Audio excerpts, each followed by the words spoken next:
Hi, I'm Madison. I'm an ICU nurse working night shifts to pay off my student loans. But that day, sitting in that sterile law office with the smell of leather and old coffee, my mom looked me straight in the eye and said the words that would change everything. Your sister deserves more. Let me ask you something. Have you ever felt like the invisible child in your family? The one who's always there, always helping, but somehow never quite enough? If you have, then you'll understand exactly what happened next. It was a Tuesday morning in March when we gathered at Goldstein and Associates to hear my grandmother's will. I'd driven straight from a 12-hour shift at the hospital, still wearing my scrubs under my jacket because I didn't have time to change. My eyes were burning from exhaustion, but this was important. This was about Grandma Rose. I sat in one of those intimidating leather chairs, the kind that make you feel small, next to my sister Stephanie. She looked perfect as always. Designer blazer, fresh manicure, not a hair out of place. The kind of put together that comes from having a husband who makes 6 figures and 3 kids who go to private school. Me? I had coffee stains on my sleeve and hadn't seen the inside of a salon in 6 months.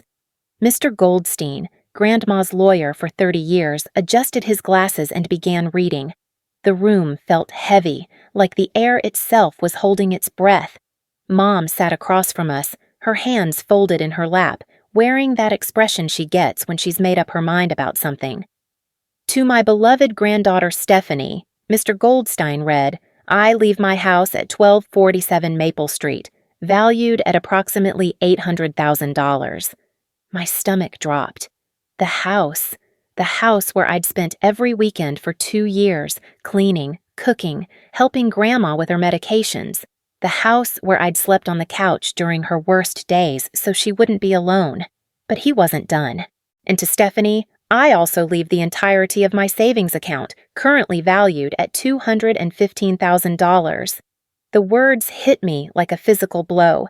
I must have made some sound, maybe a sharp intake of breath, because Stephanie reached over and patted my hand like I was a child who needed comforting. And to my granddaughter Madison, Mr. Goldstein continued, and for a moment, hope flickered in my chest. I leave my collection of books and my china set. Books and dishes. Stephanie squeezed my hand. Oh, honey, the china is beautiful. You'll get so much use out of it. Use out of it? I lived in a studio apartment that barely fit a twin bed and a microwave. Where exactly did she think I was going to display Grandma's 12-piece china service for 8? I looked at my mother, waiting for her to say something. Anything. Surely this was a mistake. Grandma had always talked about how proud she was of me, how I was the one who understood what family meant, what sacrifice looked like. Instead, Mom leaned forward and said those words that are burned into my memory. Your sister deserves more. Excuse me? My voice came out smaller than I intended. Stephanie has 3 children to think about, Madison. She has a family. The house will give them stability, and the money will ensure the kids can go to college. Mom's tone was patient, like she was explaining something obvious to someone slow. You're young, you're single, you have your whole career ahead of you. But I started to speak, then stopped. What was I going to say? That I'd spent every spare moment I had for 2 years taking care of Grandma? That I'd turned down overtime shifts, declined dates, missed friends' birthdays because Grandma needed me? That I'd even deferred my graduate nursing program because someone had to drive her to chemotherapy 3 times a week? You what? Mom asked, eyebrows raised. Nothing, I whispered. Stephanie spoke up then, her voice dripping with that particular kind of sweetness that always made my teeth ache. Madison, I know you're disappointed, but think about it practically. What would you do with such a big house? And all that money would just sit in your account. You're too responsible to spend it frivolously. At least this way, it's going towards something meaningful, the children's future. The children's future. Like my future didn't matter. Like the fact that I was drowning in student debt while working myself to exhaustion didn't count as something worth investing in. Mr. Goldstein cleared his throat. There are a few smaller bequests to various charities, and that concludes the reading of the will. Mrs. Patterson, Mrs. Williams, if you could stay for a few minutes to discuss the transfer procedures. I stood up so fast the chair nearly tipped over. I need some air. Outside the law office, I sat in my 10-year-old Honda, hands shaking as I tried to process what had just happened. $1 million. $1 million had just been handed to my sister, who already lived in a McMansion in the suburbs and took yearly trips to Europe. Meanwhile, I was eating ramen 4 nights a week and hadn't bought new clothes in 2 years. My phone buzzed. A text from Stephanie. "Want to grab lunch? We should celebrate Grandma's life properly." Celebrate. Right. I drove home in a daze, the radio playing some cheerful pop song that felt like nails on a chalkboard. In my tiny apartment, I collapsed on my second-hand couch and stared at the ceiling. The silence was deafening. That's when my phone started ringing. First, my Aunt Carol. "Madison, honey, I heard about the will. I just wanted you to know that I think Stephanie will put that inheritance to good use. Those kids of hers are so smart, and private school is so expensive these days." Then my Aunt Linda. "Your grandmother always said family comes first, and family means thinking about the next generation, sweetheart." Then my cousin Rebecca. "I mean, you have to admit, it makes sense. Stephanie has so many more expenses than you do." Each call felt like another small knife. Not one person called to ask how I was feeling. Not one person acknowledged that maybe, just maybe, this wasn't fair. By evening, I was emotionally numb. I made myself a peanut butter sandwich for dinner and checked my phone. I'd been added to a family group chat earlier that week to coordinate funeral arrangements, but now I noticed something. My name was gone. I'd been removed. I scrolled through my social media, and my stomach clenched when I saw Stephanie's latest post. A photo of her family in front of Grandma's house with the caption, "Blessed to carry on Grandma Rose's legacy. Some people are called to be caretakers of family history. Grateful your family dal legacy." 67 likes already, including one from my mother. I tried calling Mom, straight to voicemail. I tried texting. No response. The next morning, I called in sick to work, something I'd never done unless I was actually dying.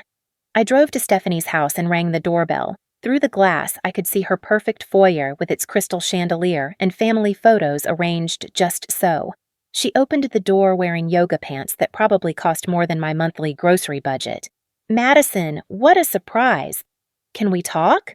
"Of course, come in. Coffee?" Her kitchen was bigger than my entire apartment. Granite countertops, stainless steel everything, a coffee machine that looked like it belonged on a spaceship. She made me a latte with some kind of fancy foam art while I perched awkwardly on a bar stool. "I wanted to talk about Grandma's will," I began. Stephanie's smile flickered just slightly.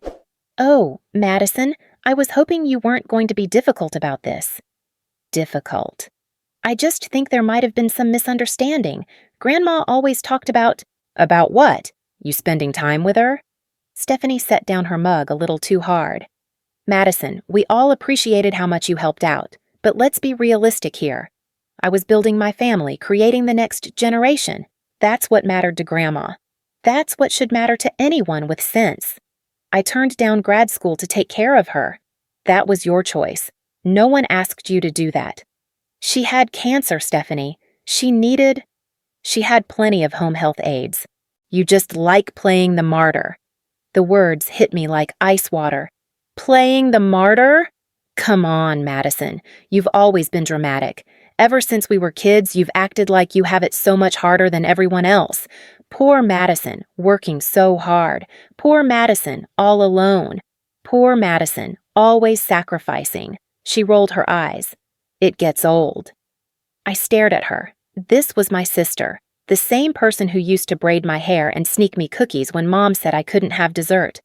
Now she was looking at me like I was some kind of inconvenience. "I should go," I managed. "Madison, wait." Her voice softened, but there was something calculating in her eyes.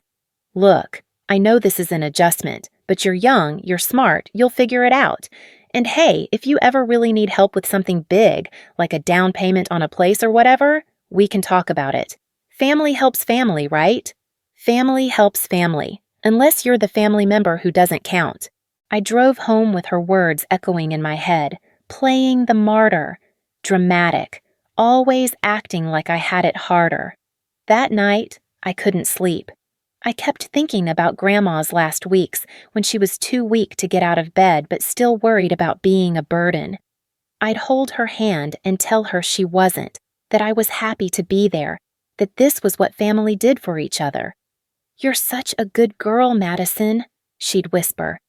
"You understand what love really means." Apparently, I'd understood wrong. I was lying there in the dark when my phone buzzed with a Facebook notification. Stephanie had tagged me in a post, so grateful for my sister Madison, who spent so much time with Grandma in her final years. It gave the rest of us such peace of mind knowing she was never alone. Sister love shocked our family. 32 likes and counting. Everyone commenting about what a good sister I was, how lucky Grandma was to have me, but not 1 cent to show for it. I scrolled through more of Stephanie's posts from the past few months. Her kids' expensive sports equipment, vacation photos from Disney World, a new car in the driveway, date nights at restaurants where the appetizers cost more than I spent on food in a week.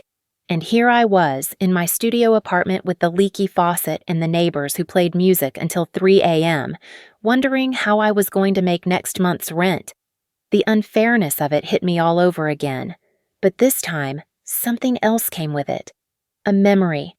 I was 12 years old, sitting in Grandma's kitchen while she made her famous chocolate chip cookies. Stephanie was at a sleepover, and it was just us. Grandma had pulled out this delicate silver bracelet, the one her own grandmother had given her. "This belonged to my grandmother and her grandmother before that," she'd said, fastening it around my thin wrist. "Someday it'll be yours to keep. But more than that, Madison, someday you'll be the one who takes care of this family. You have that heart in you.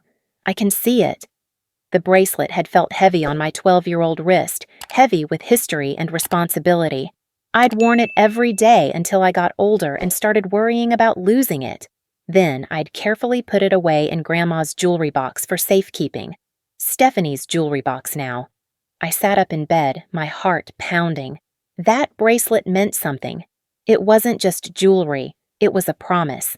A recognition of who I was, who I'd always been in this family, and now it was sitting in a box in my sister's perfect house, probably forgotten among her other expensive trinkets.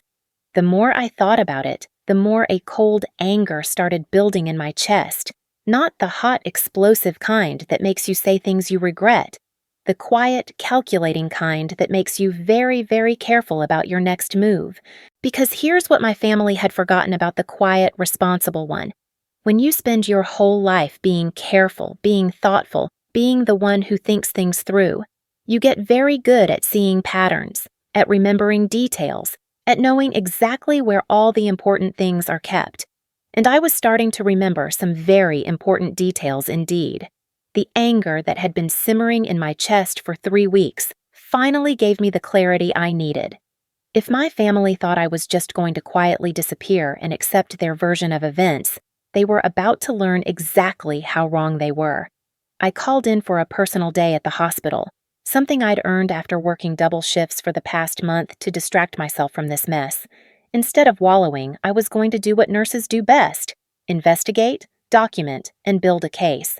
My first stop was Grandma's house. Stephanie had mentioned she wasn't planning to move in right away. They were going to renovate first, of course. The realtor's lockbox was still on the front door, and I knew the code because I'd been the one meeting contractors and inspectors for the past 2 years when Grandma was too sick to handle it herself. Walking into that house felt like stepping into a memory. Everything was exactly as Grandma had left it, down to the coffee mug on the kitchen counter that still had her lipstick mark on the rim. Stephanie hadn't bothered to clean anything out yet. Too busy planning her renovations, probably. I went straight to Grandma's home office, a small room off the kitchen where she'd kept all her important papers.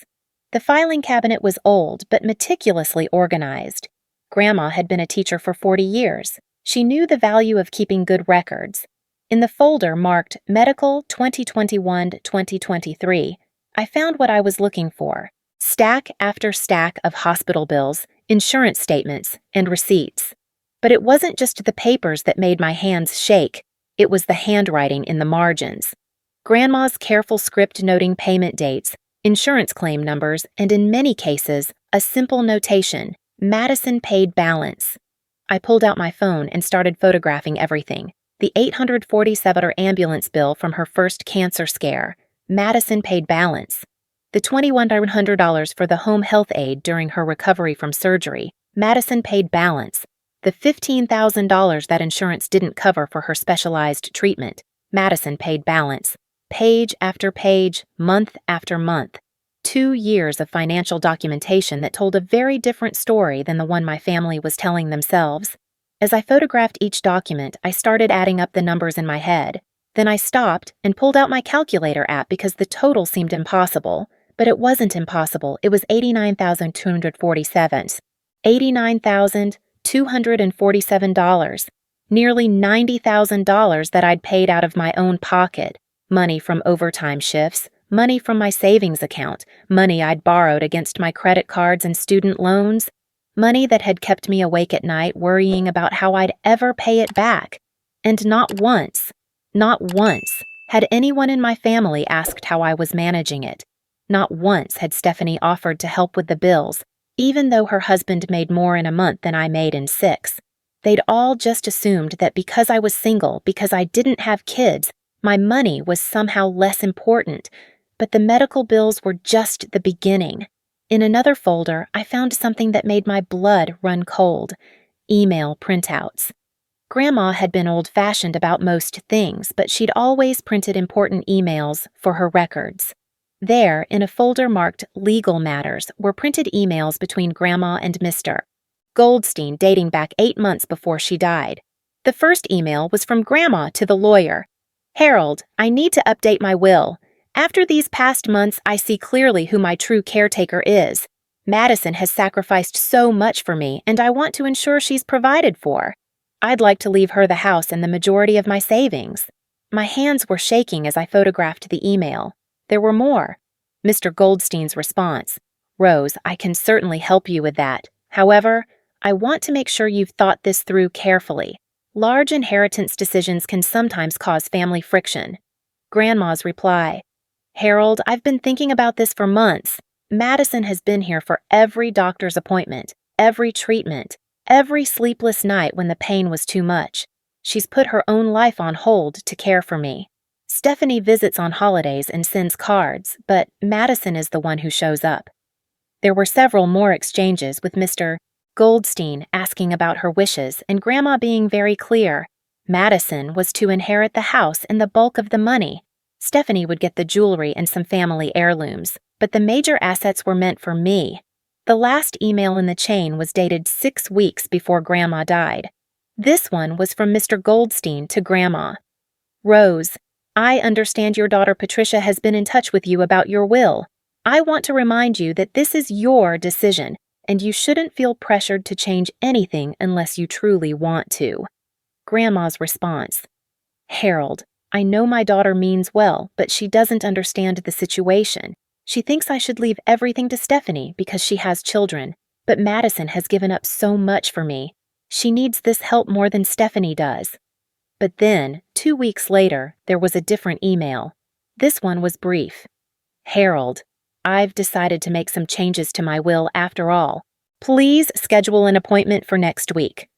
The final email was from Mr. Goldstein. Rose, I've prepared the new will as you requested. I do want to note for the record that you seemed uncertain during our meeting, and you mentioned feeling pressured by family members. If you'd like to reconsider any of these changes, please call me. Grandma never responded to that last email. She died 3 days later. I sat in her desk chair, staring at the email printouts, feeling like I'd been punched in the stomach. My mother had pressured Grandma to change her will. While Grandma was dying, while she was weak and vulnerable, my mother had convinced her to leave everything to Stephanie instead. But I wasn't done yet. I had one more stop to make. Mrs. Chen lived 2 houses down from Grandma. She was 83 years old, sharp as a tack, and had been Grandma's best friend for over 30 years. If anyone knew what had really happened in those final weeks, it would be her. She answered the door wearing a flowered house dress and a concerned expression.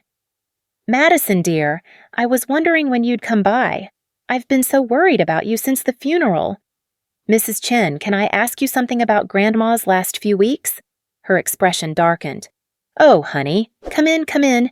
We need to talk." Mrs. Chin's living room was a shrine to her late husband and their 50-year marriage. She made tea the old-fashioned way, in a proper pot with matching cups, and we sat on her floral sofa while she told me things that made my heart break all over again. "Your grandmother was so distressed those last weeks," Mrs. Chin said, shaking her head. "She kept calling me, crying about the pressure she was getting from your mother. Patricia kept telling her that Stephanie needed the inheritance more, that you were young and could make your own way." "Did Grandma say anything specific about the will?"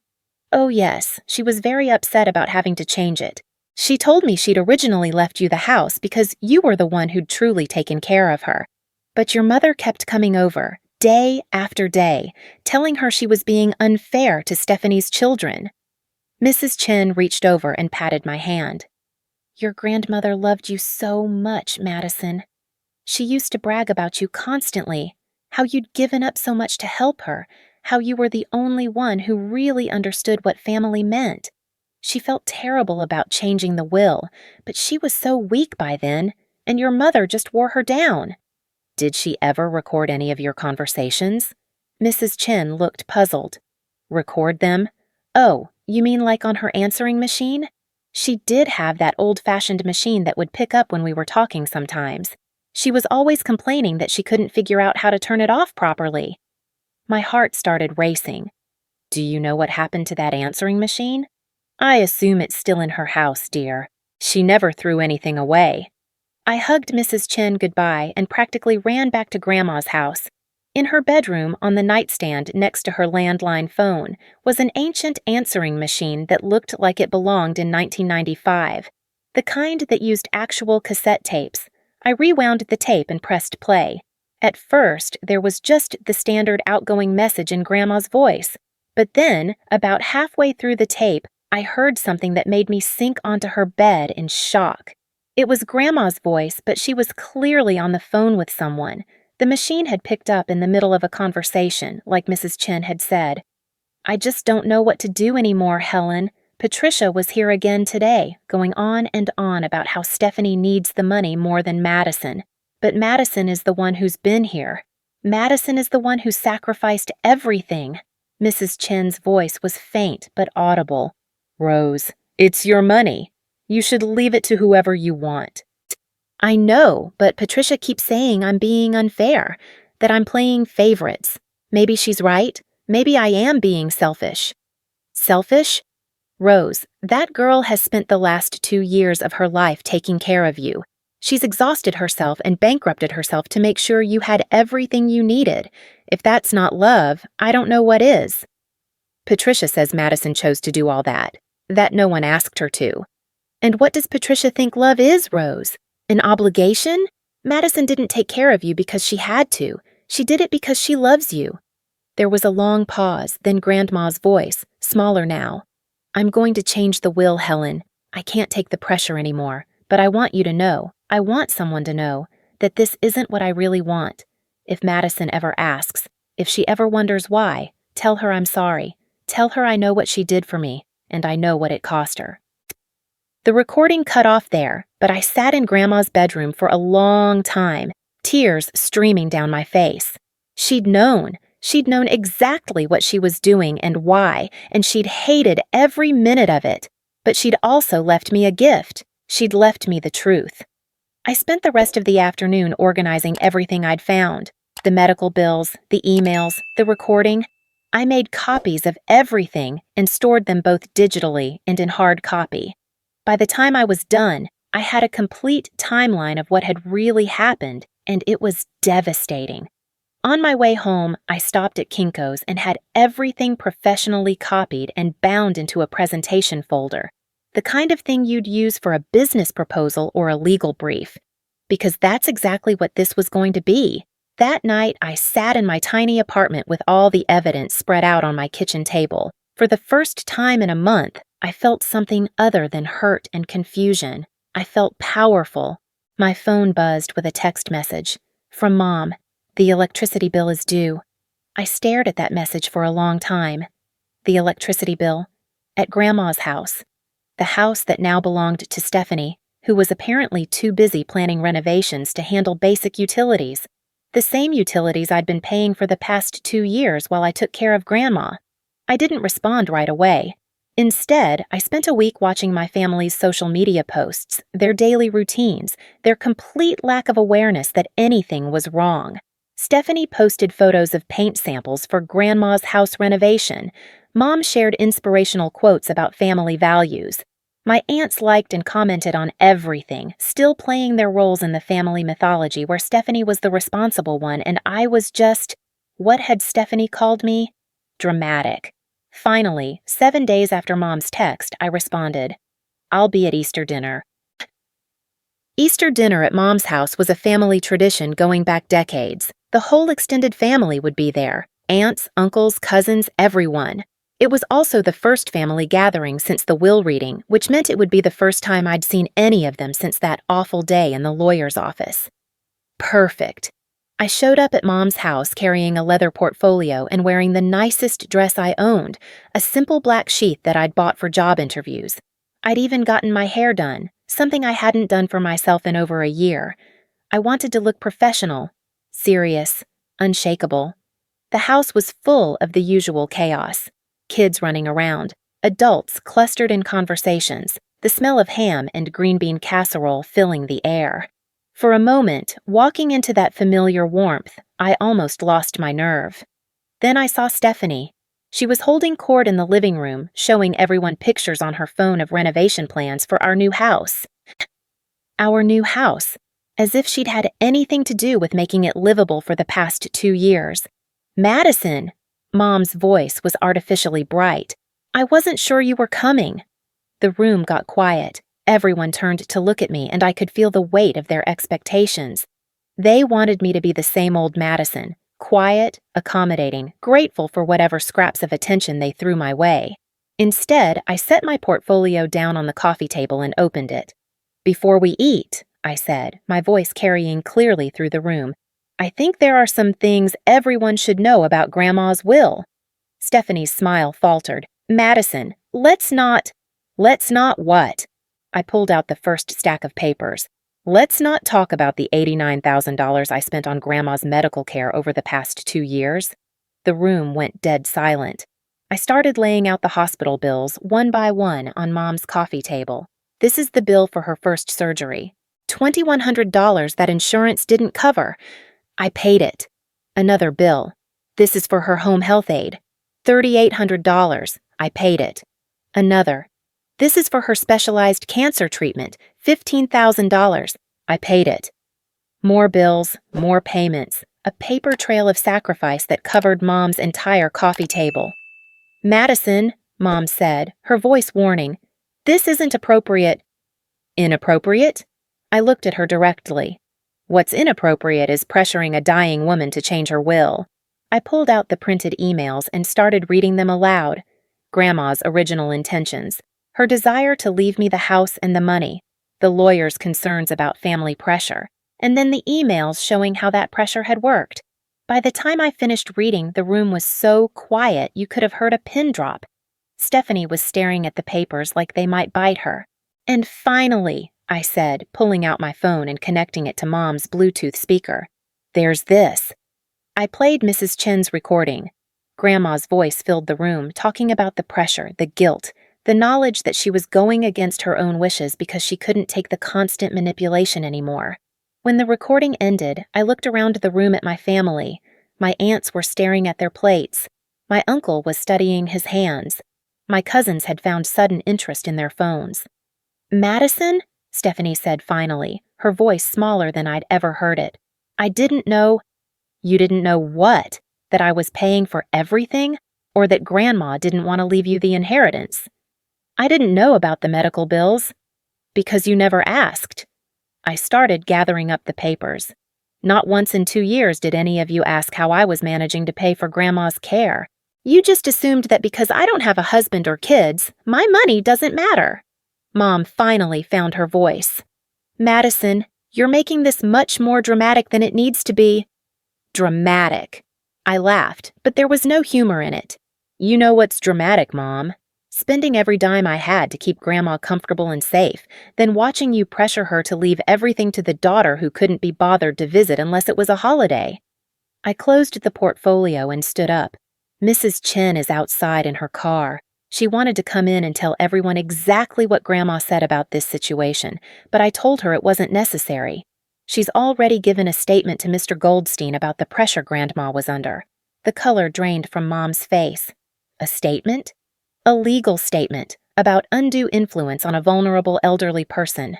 About how Grandma's original will reflected her true wishes, and how family pressure coerced her to change it against her better judgment.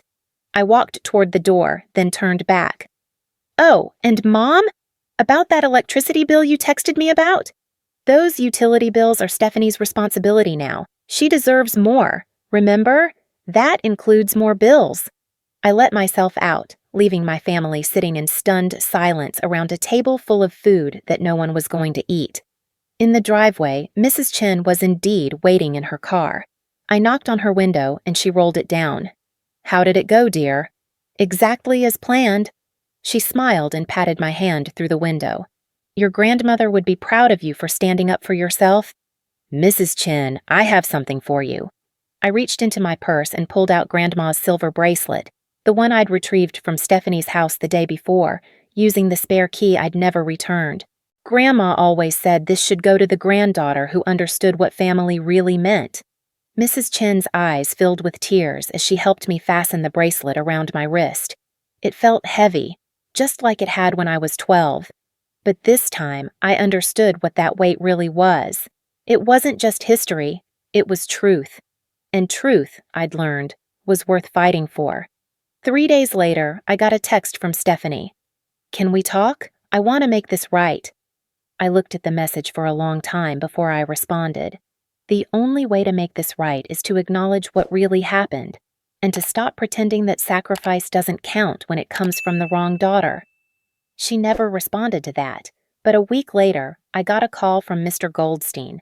Stephanie wanted to set up a fund for nursing students, using some of the inheritance money. She wanted to name it after Grandma, and she wanted me to help administer it. It wasn't the house or the savings account, but it was acknowledgement. It was recognition that my sacrifice had mattered, that Grandma's original intentions had been valid, and that the truth couldn't be buried under family pressure and convenient narratives. I said yes to the scholarship fund, not because I forgave them, but because Grandma would have loved the idea of helping future nurses, and because sometimes the best revenge isn't getting even, it's making sure the truth survives long enough to help someone else. The bracelet catches the light every time I move my hand during my shifts at the hospital. My patients sometimes comment on how pretty it is, and I tell them it belonged to my grandmother. I tell them she taught me that love isn't just about showing up for the good times. It's about showing up when things are hard, when no one's watching, when there's no reward except knowing you did the right thing. I don't tell them about the will or the inheritance or the family drama. I just tell them that my grandmother knew what love looked like and she made sure I'd never forget it, and I never will.